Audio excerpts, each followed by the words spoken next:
नमस्कार दोस्तों, हमारे एक और नए वीडियो में आपका स्वागत है।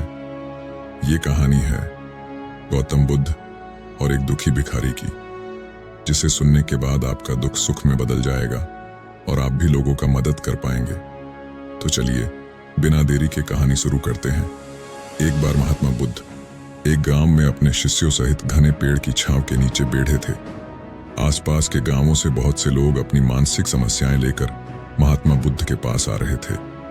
महात्मा बुद्ध उन सब की मानसिक परेशानियों का समाधान देते। सब लोग खुशी खुशी अपनी समस्याओं का समाधान पाकर वहां से लौट रहे थे। वहीं से कुछ दूर बैठा लोगों को बुद्ध के पास जाते देख एक दुखी भिखारी अपने भाग्य को कोसता हुआ यही सोचने लगा कि अभी कुछ देर पहले तो ये लोग दुखी मन से मुंह लटकाए उन महात्मा के पास गए थे, और अब इतना खुश होकर कैसे वापस लौट रहे हैं। आखिर माजरा क्या है? जरा मैं भी जाकर देखूं कि वो महात्मा ऐसा कौन सा खजाना बांट रहा है। इन लोगों को वे इतने प्रसन्न हुए कि उनके चेहरे लाल हो गए।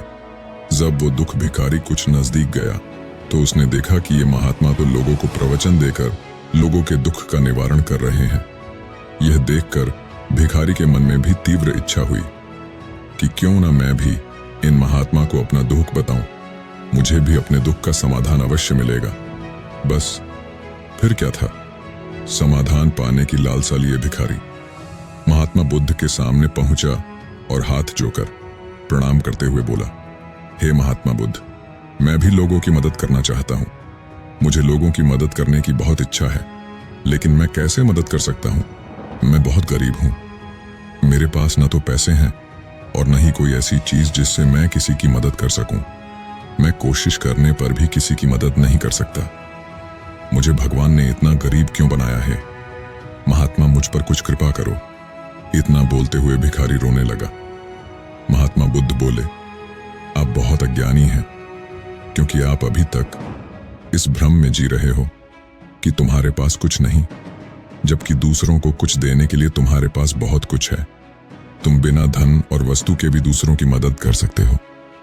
तुम्हारे पास जुबान है जिससे तुम मीठे शब्द बोलकर किसी के दुखी चेहरे पर मुस्कान ला सकते हो। इन्हीं शब्दों की ताकत से तुम किसी के भी टूटते हौसलों को फिर से मजबूत कर सकते हो। इन शब्दों की शक्ति से आप किसी के भी मन में सकारात्मक विचारधारा के बीज बो सकते हैं और उसे गलत रास्ते पर जाने से रोक सकते हैं। तुम्हारे दो हाथों से किसी भी कमजोर या लाचार व्यक्ति की सहायता कर सकते हो। आपके दो आंखें किसी अंधे को रास्ता दिखा सकते हैं। तुम किसी के लिए दुआ कर सकते हो। यह हो सकता है कि उनके बुरे काम फिर से हो जाएं।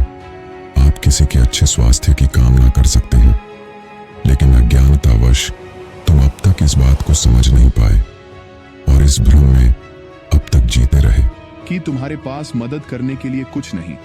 किसी की मदद करने के लिए धन और वस्तु का होना अनिवार्य नहीं है। बिना धन और वस्तु के भी हम कई प्रकार से लोगों की मदद कर सकते हैं। महात्मा बुद्ध के ज्ञान से भरे ये सुंदर शब्द सुनकर भिखारी के चेहरे पर मुस्कान आ गई और वह खुशी से झूमता हुआ वहां से चला गया। बुद्ध के इस कहानी से हमने क्या सीखा? दोस्तों, महात्मा बुद्ध की इन बातों से बहुत कुछ सीखा गया। आजकल बहुत से लोग ये सोचकर दुखी होते हैं कि मेरे पास ये नहीं है, वो नहीं है, बल्कि जो आपके पास है उसी में संतुष्ट रहना सीखें और बिना मतलब के लोगों की मदद करें। इन्हीं से आपको परम सुख की प्राप्ति होगी। दोस्तों, आपको ये कहानी सुनकर कैसे लगा? हमें कमेंट में बताएं। धन्यवाद।